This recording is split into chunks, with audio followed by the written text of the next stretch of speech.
አህመድ ሲጋስ ይለጠልጥ ዛሬ የምርጫው ቀን ለጾም በጣም ሐዋርያው ዳንኤል በለንደን ፋኖች መያዙ ተሰማ። ታዲያ በትላንትናው ዕለት እዚህ ጋር እንደምትመለከቱት በጎንደር ዩኒቨርሲቲ የጤና ሳይንስ ካምፓስ ውስጥ በደረሰ ድንገተኛ የቦምብ ጥቃት የሁለት ተማሪዎች ሕይወት ማለፉንና ከ20 በላይ ተማሪዎች ሰላም ጤና ይስጥልን ክቡራትና ክቡራን እንደምናችሁ ዛሬም እንግዲህ በአዳዲስ ቪዲዮዎች ወደ እናንተ መጥተናል። አሪፍ ነገር አዘጋጅቼላችኋለሁ። ሁላችሁም እስከ መጨረሻው ድረስ ተከታትላችሁ ኮሜንት አድርጋችሁ ላይክ አድርጋችሁ እስከ መጨረሻው ድረስ ተከታተሉ። ወደ ቪዲዮ ልጀምረው። ልግባው ልገባው ነው። አብይ አህመድ ሲጋስ ይለጠልጥ አይቻል ዛሬ የምርጫው ቀን ለጾም በጣም ይደነገጥኩት። አሽዋክ የተደበቀ የተከለለ የማይታይ ታሳየኛለች። በጣም ይገርመኝ። አሬ ሰውዬ የአንድ ሳምንት ጾም መጾም እንዳለባችሁ ነግራናለች። እንግዲህ ሰውዬው በጣም ሱሰኛ ነው ብዬ ነው የፈታሁት። በዚህ አጋጣሚ ሸኒዎች በጣም ላመሰግናችሁ ፈልጋለሁ። ጀግኖች ናችሁ። ኦሮሚያ ክልል ያላችሁ ሸኒዎች፣ አማራ ክልል ያላችሁ ፋኖች፣ ትግራይ ያላችሁ በእውነት ቲፒኤልኤፍ ኳት በእውነት በብዙ ነገር ስራችሁ በእውነት ሊመሰገን ይገባል። ሰላማችሁ ይብዛ። መናፍስቷ ተባረከ። ይህ ሰውዬ ግን ጤንነቱ ግን ሰላም ይመስላችኋል? እንዴት ነው የዚህን ያህል የሰው ልጅ አፉን ሊከፍት የሚችለው? ምን ቢደረግ ነው? ቆይ እኔ የምር ነው የምላችሁ፣ መንግስትም ቢሆን ጆሮን ማንጠልጥዬ ነበር ላስመጣው የምችለው ማለት ነው። ይሄ ነቅሎ ሊመርጥ የመጣ የለም። ምንድን ነው የሚነቅለው? ኧረ ፋና ቴሌቪዥኖች ዛሬ ቀሪን ያሳምሩት የምርጫ ዜና ድምጽ የሰጣችሁ እናት ይላል። ከዛ ትንሽ ዝቅ ስትሉ ማለት ነው እየመረጠች ምጧ የመጣባት ልጇን አዝራ ድምጿን ልትሰጥ የመጣችሁ እናት እግዚአብሔርን በእርግጠኝነት ከሰዓት ማለት ነው ከነ ተርዚ ነው ድምጽ ሊሰጥ የመጣ ወጣት ይላሉ። ነቅሎ የመጣ የለም፣ ነቅሎ የመጣ የለም፣ ነቅሎ ሊመርጥ የመጣ የለም። ማርያምን ተፈልጉ ነቅሎ የመጣ ወጣቱ ምንድን ነው የሚነቅለው ነው እኔ ጥያቄ። ያው ፋና ቲቪ ላይ ሲሰጥ የነበረው እንግዲህ መግለጫ ትንሽ ብዙ ሰዎችን ኢሞሽናል አድርጓቸው ነበርና እኔ ግን ያልተረዳሁት ነገር ነቅሎ ምናምን ያለው ነገር አልተረዳሁትም። ብቻ ኤኒሃው እኔ ያስቁኛል። ብቻ እንትኖቹ የተሰጣቸው ሐሳቦች በጣም አዝናንቶኛል። አረ ኮሜዲያን ያሲኖ ተፋታንተው፣ አረ ስለፈጠረተው፣ አረ ኮሜዲያን ያሲኖ ተፋታንተው፣ አረ ስለፈጠረተው። እኛ በኑሯችን አዝነን እንደገና አንተ በምትሰራው ቪዲዮ አዝነን ይሆናል። ሰሞኑን እየሰራ ያለው ነገር እኛ እኮ የመጀመሪያው እኮ አልወጣልንም የቤት ኪራዩ ምናምን። ከዛ እንደገና የታክሲ ውስጥ ከቺኳ ጋር ምናምን ደገምክልን። እንደገና ደግሞ አሁን ደግሞ በዚህ ቪዲዮ እኛ በስንቱ እንዘን። በአንተ የምትሰራው ቪዲዮ አዝነን በላይፋችን አዝነን አይሆንማ አይሄድም። ግን ከምር ለማጣጣል ምናምን ሳይሆን ክሬቲቪቲውን ለማድነቅ የሰራሁት ቪዲዮ ነው። ምክንያቱም ሁልሽም ፒኤስጂ እና አርሰናል እያላችሁ እዛ የገብርኤል ማጋለሽ ችሎታ እያደነቃችሁ እዚህ ጋር ግን የሀገራችን እንቁ ሰው የሚሰራው ነገር እያደነቃችሁለት ስላልሆነ ነው። በኳሱ ምክንያት አልጣል ስላደረጋችሁት ነው። ብቻ የሰው ልብ መንካት የሚችል ነገር፣ እውነተኛ ነገሮች ላይፍ ላይ እየተካሄዱ ያሉ ነገሮች መስራት የሚችል ሰው ስለሆነ ሳላደንቅ አላልፍም ብዬ ነው እና ይሄን ቪዲዮ የሰራው። ኮሜዲያን ተብሎ ተጠርቶ ከኮሜዲው ባሻገርም በቃ ጥሩ አስተማሪ የሆኑ ነገሮች ልን ስለሆነ ሳላደንቆ አላልፍም በጭራሽ ብዬ ነውና ኮሜዲያን ያሲኖ ይችላል። ቪዲዮም ላይክ፣ ሼር፣ ኮፒ ሊንክ። ኮሜዲያን ያሲኖ የሰራው ነገር በጣም አፍ የሚያስይዝና በጣም በብዙዎች ዘንድ ደግሞ ተቀባይነትን ያገኘና ብዙ ሰዎች እንግዲህ ስሜታቸውን የነካው ቪዲዮ ነው። እስቲ ላላያችሁ ሰዎች እስቲ አዳኒ ዴኒ ሰላሙ ዴና አለና አቴቴልጂ ያሲኖ ይላል።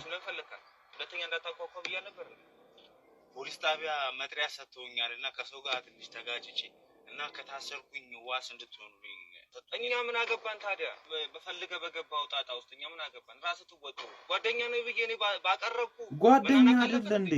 ሻን ነው እንዴ? ቴቴም እናቴ ነኝ። በእናትህ ተው፣ በእናትህ ሁለተኛ ይሄን ቤት እንዳታምጡ በለው። ማን ነው በር ያንኳኳ? ዱርዬ ቦቼ ነው ተጣልቼ ምናምን ዋስኑ ምናምን መጥራት ተሰጥቶ ምናምን ይላል። እኛ ምን አገባን ሲጀምር? ወይ ልጄን ተሳሱት እንዴ?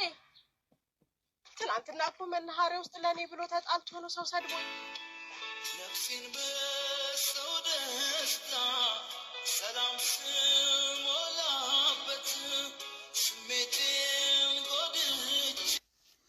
ልጁ እንግዲህ ያለው ይህንን ነው በቃ አይደለ። እኔ አንዳንዴ ሁሉ ነገራችንን መንካቱ ግን አይገርማችሁም? አይደንቃችሁም? አያሳስባችሁም? ግን ባለፈውም እንግዲህ የሰራው ነገር አንረሳውም። ታክሲ ውስጥ የረሳውን እየሞከርኩኝም ነውን ብዙ ነገር እንግዲህ የሰው ውስጥ ያለ ልብ ውስጥ ያለውን ነገር ነው የሚሰራውና እኔ ይሄ ልጅ የምር ነው የምላችሁ ኦቨርሬትድ የሚባል ቲክቶከር ነውና ስለሱ ምን ታስባላችሁ? እኔ በጣም ነው የሚገርመኝ የሚሰራቸው ችሎታው ኮሜዲያን መባል አለበት ብዬ አላስብም። ይሄ ልጅ መርከብ ሙሉ ነዳጅ ለኬንያ ነጋዴዎች የሸጣችሁ የሀገራችን ሚኒስትሮች ለመዋረድ ተዘጋጁ ብላለች በረከት ገበሬዋ።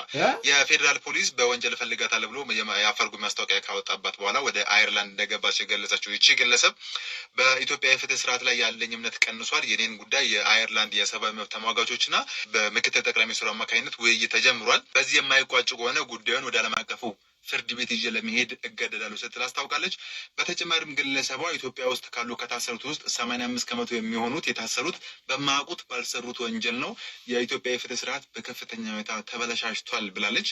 በተጨማሪም መርከብ ሙሉ ነዳጅ ለኬንያ ነጋዴዎች የሸጣችሁ የሀገራችን ሚኒስትሮች ለመዋረድ ተዘጋጁ፣ ሙሉ ማስረጃዎች እጅ ላይ ያሉ ብላለች። እነዚህ ሚኒስትሮች እነማን ናቸው? በምን አይነት መንገድ ነው ነዳጁን የሸጡት? ምን ያህል መርከቦች ተሸጡ? የሚለውን ጉዳይ በዝርዝር ያለችው ነገር የለም። አዲስ መረጃ የሚወጣ ከሆነ ተከታታይ አብዴት አደርጋቸዋል።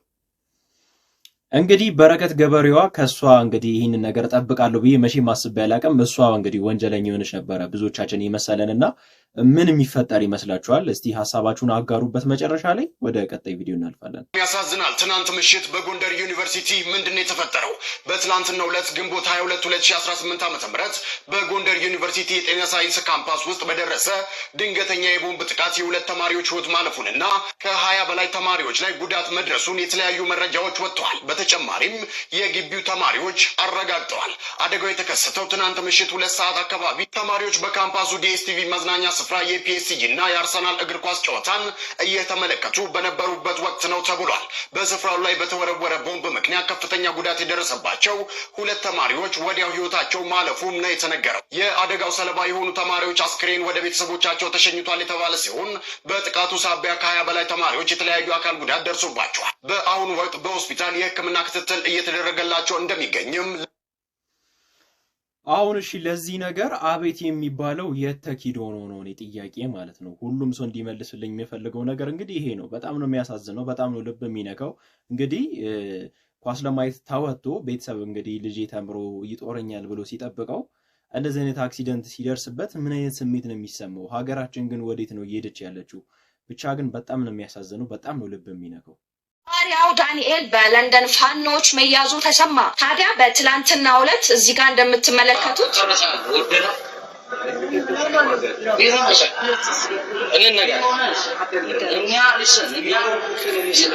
የሆንከው አንተ ከብልጽግና ወንድምህን ተጠቃሚዎች መሬት የወሰዳችሁ ለሁለት ጌታ የምትገዙ ሴጣኖች ናቸው። ለብልጽግና ወይንም ደግሞ ለጠቅላይ ሚኒስትር ዶክተር አብይ አህመድ ወግናቸዋል የሚል ሲሆን በተጨማሪም ደግሞ ቴዲ አፍሮንና የቴዲ አፍሮን ሙዚቃዎች አጣጥለሃል በሚል እንግዲህ በለንደን የሚገኙ ፋኖች በዚህ ሰዓት ሐዋርያውን አግተውታል። በሌሎች መረጃዎች መለሳለሁ። ፎሎ ማድረግ እንዳትረሱ። መልካም ቆይታ። ምን ያድርግ ነው ቆይ የሚሉት ይሄ ሰውዬ እንግዲህ እኔ እንጃ። እኔ ምን ማድረግ አለበት? በመጀመሪያ እኔ ሃይማኖት ፖለቲካ ውስጥ መግባት አለበት ብዬ አላስብም። ፈርስት ኦፍ ኦል ሲቀጥል ደግሞ ይሄ ሰውዬ ምንድነው ማድረግ ያለበት ነው ወይ? እኔ አንዳንድ ሰዎች የምር ነው የምላችሁ ውጪ ሆነው ሀገር ውስጥ ያለን ሰው እሳት ውስጥ ለመክተት ለምንድነው የሚጥሩት ነው እኔ በጣም ጥያቄ የሚፈጥርብኝ። ይሄ በጣም ነው የሚያሳፍረው። የምር ነው የምላችሁ። ሐሳብ አስተያየታችሁን እስቲ እዚህ ቪዲዮ ላይ አጋሩ። ከተመቻችሁ ቪዲዮ ላይክ አድርጉት። እንደዚህ አይነት ቪዲዮ እንዲደርሳችሁ የምትፈልጉ ከሆነ ደግሞ ሰብስክራይብ እና የደወል ምልክቱን ንኩ። ዛሬ ለእናንተ ያዘጋጀሁላችሁ ቪዲዮዎች ይህንን ይመስሉ ነበር። በቀጣይ ቀን እስከምንገናኝ መልካም ቀን ይሁንላችሁ።